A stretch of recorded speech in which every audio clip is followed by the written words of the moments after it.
You are making more instructional decisions right now than your schedule can support. And most of them are happening in real time without enough space to think through them. You are adjusting lessons, responding to incomplete work, deciding what to prioritize, and figuring out what actually matters before the year closes. It feels like productivity, but it is actually cognitive overload.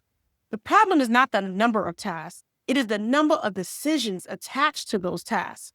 Every time you ask yourself, should I teach this? Should I grade it as it is? Should I follow up with this student? You are using energy that does not come back during the day.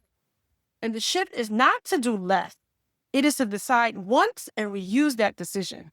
So I'm going to advise you to start with one lesson or one task. Ask yourself this: what is the one thing students need to demonstrate from this? Not everything, just one thing. That becomes your non negotiable.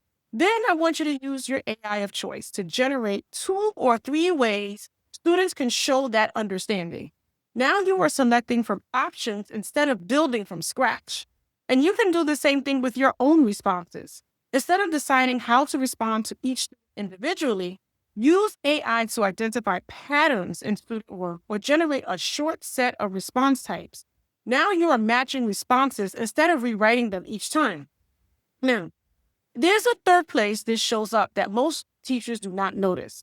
In the middle of a lesson, when students are not responding the way you expected, you start making rapid decisions about what to adjust. Instead of carrying that alone, you can use AI ahead of time to generate 2 or 3 ways to pivot if students get stuck. Now, when that moment comes, you are choosing a direction instead of figuring it out under pressure. This is how you reduce the number of decisions you have to make in the moment. Your instruction becomes more stable because your thinking is not constantly starting over. You are still doing the work, but you are not carrying every decision alone.